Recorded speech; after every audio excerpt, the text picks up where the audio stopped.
Terima kasih Anda masih bersama kami di iNews Today. Pemirsa, kini kita beralih ke informasi seputar pilkada ya, Nista ya. Sinyal Pramono Anung Rano Karno maju di pemilihan kepala daerah Jakarta ini semakin kuat. Iya, Gede dan pemirsa, ini pagi tadi saat ditemui awak media, Pramono dan Rano kompak memberikan pernyataan siap untuk mendaftar ke KPU Jakarta. Kesempatan Pramono Anung dan Rano Karno menjadi bakal calon gubernur dan wakil gubernur Jakarta semakin terang. Pagi tadi Anung Rano kompak memberikan pernyataan di hadapan awak media bahwa keduanya siap mendaftar ke KPU Jakarta. Duet Pramono Anung diusung oleh PDI Perjuangan di saat-saat terakhir batas pendaftaran calon kepala daerah. Sinyal kuat duet Pramono Rano di Jakarta juga terlihat dari unggahan media sosial Rano Karno yang mengajak pendukung untuk bersama-sama menemani Pramono Rano menuju ke KPUD Jakarta hari ini jam 11 siang.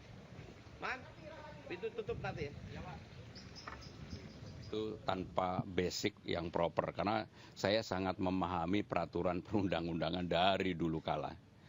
Ketika saya ada sinyal dari partai, dari Ibu Mega untuk diberikan amanah di DKI Jakarta ini, ada dua orang yang saya langsung kontak dan konsultasikan.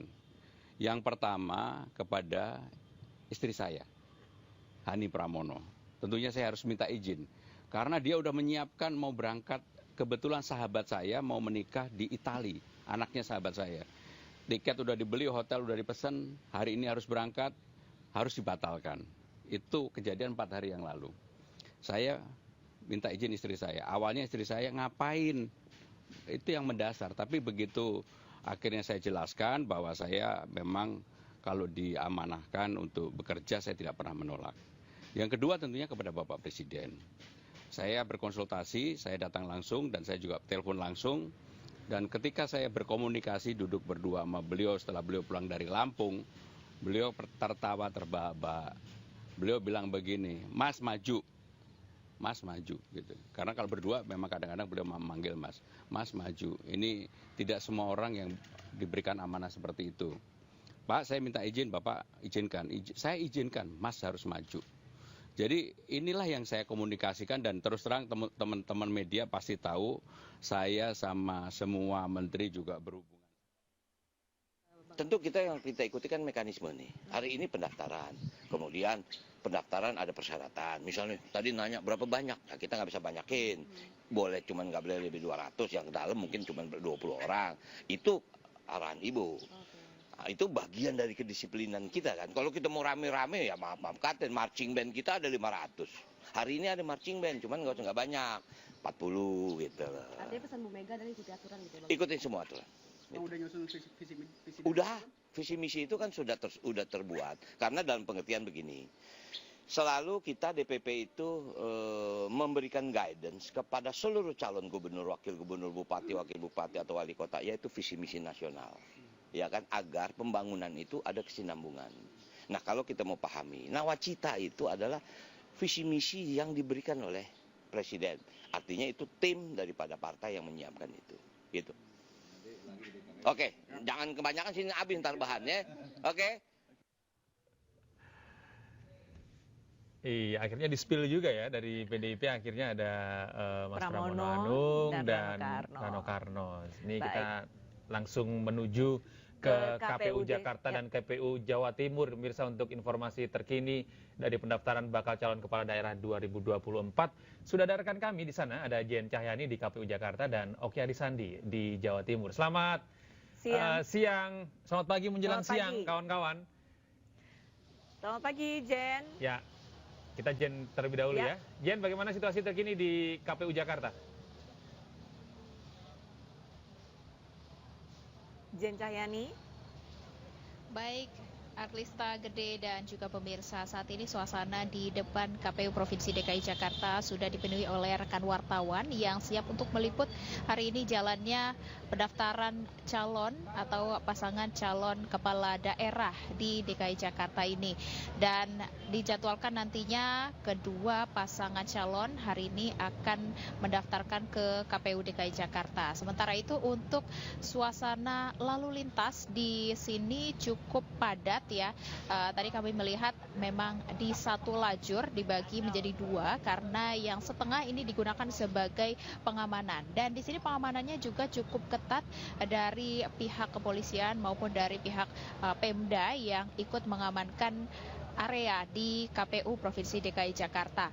Namun kita lihat nanti bagaimana lalu lintas, kemungkinan semakin siang semakin padat dan semakin macet karena nanti dijadwalkan kedua pasangan calon akan mendaftarkan untuk menjadi calon kepala daerah atau gubernur dan wakil gubernur pada siang ini. Ya, nanti kami lihat situasi di sini, namun yang dapat kita laporkan ini ada informasi terbaru untuk pasangan calon dari PDI Perjuangan Pramono Anung dan Rano Karno hari ini sudah bersiap dan saat ini sudah berada di kantor DPP PDI Perjuangan.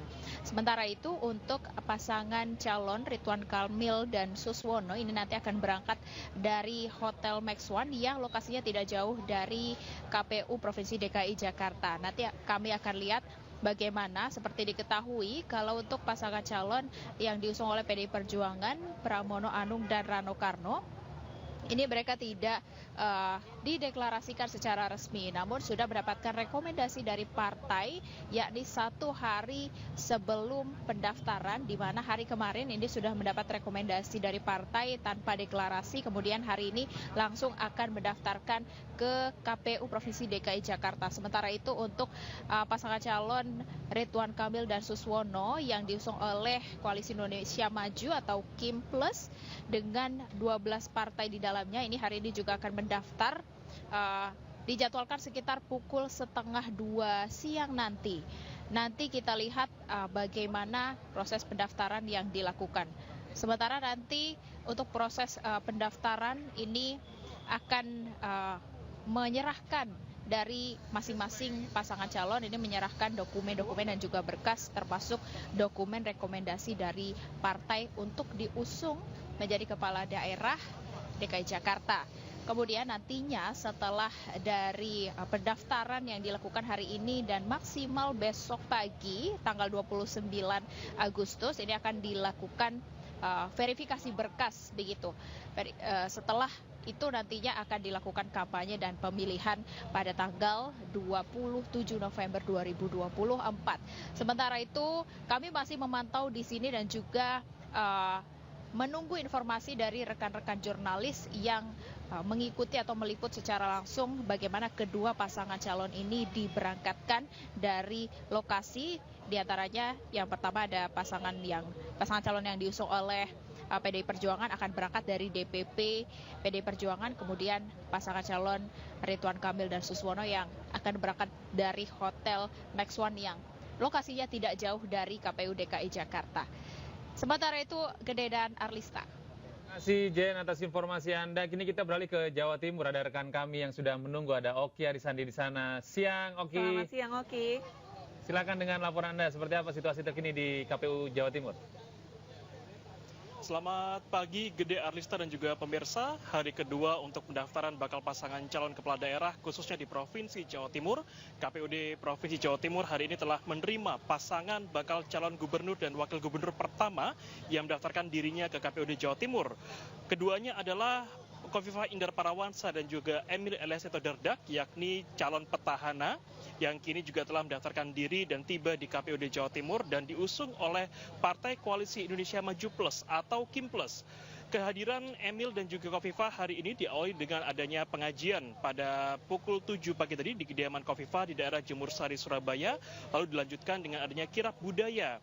Perjalanan dari kediaman Khofifah menuju kantor KPUD Jawa Timur yang diperkirakan ada lebih dari 1.000 para pelaku seni budaya yang juga menemani kedatangan beliau ke kantor KPUD Provinsi Jawa Timur. Dan tadi tepat kurang lebih pada pukul 9:30 waktu Indonesia bagian Barat, Khofifah Indar Parawansa dan Emil Elias atau Dardak tiba di kantor KPUD Jawa Timur dan telah diterima oleh kawan-kawan dari KPUD Jawa Timur. Dan barangkali saat ini keduanya tadi telah menyerahkan surat rekomendasi pengajuan dari Partai Koalisi Indonesia Maju Plus kepada Ketua KPUD Jawa Timur dan kini keduanya masih melalui proses verifikasi untuk pendaftaran sebagai calon gubernur dan calon wakil gubernur Jawa Timur yang nanti akan ikut dalam kontestasi Pilkada serentak pada tanggal hari pencoblosan 27 November 2024 mendatang. Ini bukanlah kali pertama Khofifah maju dalam pilkada, karena sebagai seorang petahana sebelumnya Khofifah juga telah maju mencalonkan diri sebagai calon gubernur 2 kali namun gagal, dan saat itu kalah oleh Soekarwo dan juga Saifullah Yusuf. Lalu kemudian setelah Soekarwo sudah dibatasi maju sebagai kepala daerah untuk kedua kalinya, tidak bisa lagi untuk ketiga kalinya. Saat itu Khofifah juga masih berpasangan dengan Emil Elestianto Dardak dan melawan Saifullah Yusuf Putih Guntur Soekarno, dan pada kontestasi pilkada ketiganya Khofifah berhasil memenangkan hati masyarakat Jawa Timur dan terpilih sebagai gubernur dan wakil gubernur periode 2019-2024. Tepat pada 15 Desember 2023 lalu, masa jabatan Gubernur Khofifah telah habis dan kini diusung oleh Partai Gerindra, Demokrat, Golkar, PAN, PSI, lalu juga ada koalisi Kim Plus, yakni ada PKB, Nasdem juga PKS, dan juga ada 5 partai non-parlemen lain yang juga ikut mendukung Khofifah Emil untuk meneruskan kepemimpinannya di Jawa Timur selama 5 tahun mendatang. Gede Arlista. Baik, terima kasih banyak atas laporannya Oki Arisandi langsung dari KPU Surabaya, Jawa Timur, dan sebelumnya sudah ada rekan kami Jen Cayani di KPU Jakarta. Selamat kembali bertugas rekan-rekan.